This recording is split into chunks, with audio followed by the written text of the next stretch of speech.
Hola, mi nombre es Carlos, y esta es una historia que nunca quise contar. La llevo en mi corazón como una espina que jamás podré arrancar. Crecí en un pequeño pueblo en el sur de México, un lugar rodeado de montañas y bosques oscuros que escondían secretos más antiguos que la iglesia misma. Allí conocí a Lucía, la mujer que cambió mi vida para siempre. Lucía era hermosa, de esas bellezas que parecen maldiciones. Su cabello negro como la noche caía en ondas sobre sus hombros, y sus ojos verdes brillaban como esmeraldas bajo el sol. Todos en el pueblo hablaban de ella, pero no de la manera que cabría esperar. Decían que su abuela había sido curandera y que su madre había seguido el mismo camino. En el pueblo, ser curandera era un arma de doble filo, podía significar respeto o temor. En el caso de Lucía, parecía ser lo segundo. Pero yo no creía en supersticiones. Me enamoré de Lucía con una fuerza que nunca había sentido. Nuestra relación fue rápida y apasionada, nos casamos apenas un año después de conocernos. Ella tenía algo que me atraía, algo que me hacía sentir que la vida era más grande y más emocionante a su lado. En esos primeros años, no me importaba lo que decían los demás. Los rumores sobre su familia eran solo eso, rumores. Todo cambió una noche de luna llena, cuando encontré un extraño altar escondido en nuestro sótano. Era tarde, y yo estaba buscando unas herramientas para repararla cerca del jardín. Abrí una vieja puerta que nunca había notado antes. Lo que vi me dejó helado. Había velas negras y rojas dispuestas en un círculo, símbolos extraños dibujados en el suelo con lo que parecía ser sangre seca, y una foto mía, quemada a los bordes, colocada en el centro. Sentí un escalofrío recorrer mi espalda. No sabía qué pensar, pero algo dentro de mí gritaba que no debía estar allí. Esa noche confronté a Lucía. Al principio, trató de evadir mis preguntas, pero su rostro pálido la delató. Finalmente, con lágrimas en los ojos, me confesó algo que nunca imaginé: había estado practicando brujería desde que era adolescente. Según ella, todo lo que hacía era para protegernos y para asegurarse de que nuestra relación permaneciera fuerte. Es amor, Carlos, me dijo, solo amor. Pero no era amor lo que sentí en ese momento. Era miedo. A partir de esa noche, las cosas empezaron a desmoronarse. No podía mirar a Lucía sin recordar el altar en el sótano. Las pequeñas cosas que antes ignoraba ahora parecían señales de algo más oscuro, las noches en que desaparecía sin decir a dónde iba, los susurros que oía desde nuestra habitación cuando pensaba que estaba sola, y los extraños amuletos que escondía en los rincones de la casa. Un día, mientras ella estaba fuera, decidí buscar respuestas. Consulté a don Miguel, el anciano del pueblo que muchos consideraban un sabio. Su casa estaba llena de libros antiguos y hierbas colgando del techo. Cuando le hablé del altar y de Lucía, su rostro se puso serio. «Eso no es amor, muchacho», dijo. «Es manipulación. Es control. Lo que tu esposa está haciendo tiene consecuencias. No puedes jugar con esas fuerzas sin pagar un precio». Intenté confrontarla de nuevo esa noche, pero Lucía ya no era la mujer que había conocido. Su mirada se había endurecido, y su sonrisa, antes cálida, ahora parecía una máscara. Negó todo, asegurándome que don Miguel estaba tratando de meterse entre nosotros. Pero en mi corazón sabía que algo estaba terriblemente mal. No fue hasta que empecé a tener sueños extraños que comprendí la magnitud de lo que estaba sucediendo. En mis sueños, veía a Lucía de pie en un círculo de fuego, sosteniendo algo que parecía un corazón palpitante en sus manos. Me despertaba sudando, con la sensación de que alguien me estaba observando. No tardé mucho en descubrir que los sueños no eran solo sueños. Había algo más, algo que ella me estaba ocultando. Y lo que estaba por descubrir cambiaría mi vida para siempre. Los días pasaron, y con cada amanecer, la presión sobre mi pecho aumentaba. Sabía que algo no estaba bien, pero no sabía qué hacer al respecto. Lucía había cambiado, su comportamiento se volvía cada vez más extraño y distante. A veces, incluso parecía que no me reconocía, como si me estuviera observando con una frialdad que nunca había visto en ella.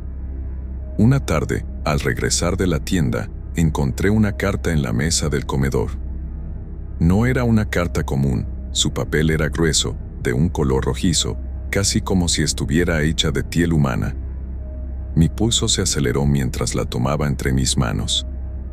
Dentro de ella, en un idioma que no entendía, había palabras escritas con tinta negra y un símbolo que jamás había visto. No entendí nada de lo que decía, pero el miedo comenzó a calarme los huesos. ¿Qué era todo eso? No pude quedarme quieto. Decidí que esa noche, mientras Lucía dormía, buscaría más pistas. Me armé de valor y bajé al sótano. El altar estaba allí, tal como lo había dejado, pero ahora algo había cambiado. En el centro, junto a mi foto quemada, había un cuaderno viejo, con una cerradura dorada que brillaba débilmente a la luz de la linterna. Lo tomé con manos temblorosas, forzando la cerradura con un destornillador. Cuando por fin logré abrirlo, la verdad se desveló ante mis ojos. El cuaderno estaba lleno de rituales, hechizos y maldiciones, todos dirigidos a personas del pueblo. Lucía había estado utilizando brujería durante años, pero no para protegernos como decía. Estaba manipulando a todos a su alrededor. Había hecho pactos con fuerzas oscuras que ahora reclamaban su parte. En la última página del cuaderno, algo me detuvo en seco. Había un hechizo escrito con una caligrafía que me resultaba familiar. Era un hechizo de amarre, pero no solo eso. Era un hechizo para enlazar dos almas de forma eterna, para que nunca pudieran separarse.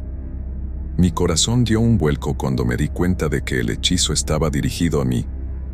Lucía había hecho algo mucho más profundo, algo que me atraparía por siempre en su red. Sentí un estremecimiento recorrer mi cuerpo. Sabía que no podía quedarme allí, que no podía seguir ignorando la realidad de lo que había sucedido. Fui hacia la puerta del sótano, pero justo cuando estaba a punto de salir, escuché pasos detrás de mí. Me giré, y ahí estaba ella, Lucía, parada en la escalera, con una expresión seria, casi desafiante. «Sabías que este momento llegaría, ¿verdad?», dijo en un susurro. Su voz no era la misma. Había una dureza en sus palabras, como si algo hubiera tomado el control de su ser. No era mi esposa, no era la mujer con la que me había casado. «¿Qué has hecho, Lucía?», le pregunté, mi voz temblando de miedo. Ella sonrió, pero fue una sonrisa vacía, fría. Avanzó lentamente hacia mí, y mientras la hacía, comenzó a hablar, como si me estuviera explicando algo evidente. «Lo que he hecho, Carlos, es lo único que podía hacer. Nos amamos, ¿verdad? Yo no voy a dejar que nada ni nadie nos separe. Tú eres mío. Siempre lo serás». «Eso no es amor, Lucía». Grité, pero mi voz se quebró. «No entiendes», dijo, mirándome fijamente con esos ojos verdes que ya no reflejaban ternura, sino algo mucho más oscuro. «El amor verdadero no tiene límites. No tiene barreras. Y si tú no puedes entenderlo, entonces te haré entender». De repente, una risa baja comenzó a salir de su garganta. No era su risa. Era algo más profundo, algo que no pertenecía a un ser humano. Un escalofrío recorrió mi columna vertebral mientras retrocedía lentamente. Algo había despertado en ella, algo que no era humano. Lucía extendió su mano, y en un gesto instintivo, me aparté. Pero ya era demasiado tarde. Sentí como si una energía invisible me envolviera, como si mis piernas se volvieran pesadas y mi visión se nublara. Caí al suelo, incapaz de moverme, mientras ella avanzaba hacia mí con paso firme. «Vas a entender lo que significa ser parte de mí», dijo, su voz ahora llena de una intensidad que nunca imaginé. En ese momento, sentí que la oscuridad me rodeaba. Era como si todo a mi alrededor se desvaneciera y solo quedara ella, Lucía, la mujer que amaba, pero que ahora era algo más. Algo que no entendía y que temía. No sé cómo logré salir del sótano esa noche. Pero lo hice. Corrí. Corrí como nunca antes lo había hecho, sin detenerme, sin mirar atrás. Solo supe que debía escapar de esa casa, de esa mujer. Sabía que si no lo hacía, ya no quedaría nada de mí. No recuerdo cómo llegué a la casa de don Miguel esa noche. Mis pies sangraban y mi cuerpo estaba cubierto de sudor frío. Él me abrió la puerta sin decir una palabra, como si hubiera estado esperándome. Me condujo al interior de su humilde hogar y me ofreció un asiento junto al fuego. «Has visto lo que ella es capaz de hacer, ¿verdad?», dijo finalmente, rompiendo el silencio. Asentí, incapaz de encontrar las palabras. Mi mente estaba atrapada a las imágenes de Lucía, sus ojos vacíos, su risa que no parecía humana. Don Miguel se inclinó hacia mí y me miró con una expresión de gravedad. «Lo que tu esposa ha hecho no es algo que se pueda deshacer fácilmente. Ha cruzado una línea que pocos se atreven a cruzar. La brujería que utiliza no es común. Ella ha atado su alma a algo más oscuro, algo que exige un precio». «¿Qué puedo hacer?», pregunté, mi voz rota por la desesperación. Don Miguel suspiró y comenzó a revolver entre sus libros y frascos de hierbas. Sacó un viejo manuscrito, más desgastado que los demás, y me lo mostró. En él había un ritual descrito para romper ataduras espirituales, pero las advertencias que lo acompañaban eran claras. El proceso era peligroso, tanto para quien lo realizaba como para la persona que estaba bajo el influjo de la magia. «Este ritual podría liberar tu alma de ella», dijo don Miguel, «pero debes saber que si lo haces, podrías perderla para siempre. No solo físicamente, Carlos. Su alma podría ser reclamada por aquello a lo que ha hecho un pacto». Era una decisión imposible, pero no tenía alternativa. Sabía que si no hacía algo, Lucía terminaría consumiéndome. Esa noche, don Miguel y yo nos preparamos para el ritual. Necesitábamos velas blancas, sal, hierbas específicas y una fotografía de Lucía. Todo debía hacerse antes del amanecer. Cuando comenzamos el ritual, el ambiente en la pequeña casa de don Miguel cambió. El aire se volvió pesado, y el fuego en la chimenea parpadeó violentamente. Mientras él recitaba las palabras en un idioma que no comprendía, yo sostenía la fotografía de Lucía entre mis manos temblorosas. De repente, el suelo comenzó a vibrar, y sentí como si algo invisible estuviera tratando de entrar en la habitación. La figura de Lucía apareció frente a nosotros, aunque su cuerpo no estaba realmente allí. Era una sombra, un reflejo distorsionado de la mujer que una vez amé. Sus ojos eran dos pozos oscuros, y su voz resonó en nuestras cabezas. «Carlos», gritó, «no lo hagas. No sabes lo que estás haciendo». Por un momento, mis manos vacilaron. Era ella, o al menos una parte de ella. Pero don Miguel no se detuvo. Continuó con el ritual, dibujando símbolos en el suelo con sal y rociando las hierbas en el aire.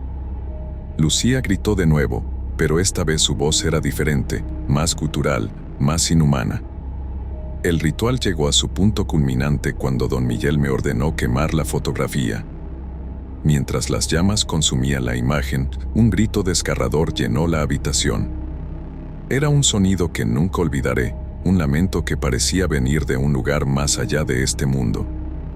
Y entonces, todo terminó. La figura de Lucía desapareció, y el silencio volvió a llenar la habitación. Volví a casa al amanecer, pero la casa ya no era un hogar. Todo estaba en silencio, y Lucía no estaba allí. Sus cosas seguían en su lugar, pero era como si ella nunca hubiera existido. Me senté en el borde de nuestra cama, sintiéndome vacío. ¿Había hecho lo correcto? ¿La había salvado o la había condenado? Pasaron los días, y la vida continuó. Pero no hubo un solo momento en el que no pensara en ella, en su sonrisa, en los buenos momentos que compartimos antes de que todo se torciera. A veces, juraba escuchar su risa en el viento o ver su silueta a la distancia, pero sabía que eran solo recuerdos. Un mes después, recibí una carta. Era de Lucía. No decía mucho, solo unas pocas palabras escritas con su elegante caligrafía. Te amo, Carlos. Siempre lo haré, aunque no puedas verme. Nunca volví a saber de ella. Pero en las noches más oscuras, cuando el viento sopla fuerte y la luna llena ilumina el cielo, siento su presencia. Sé que, de alguna manera, aún está conmigo, y que el pecado más grande de mi esposa fue amar demasiado.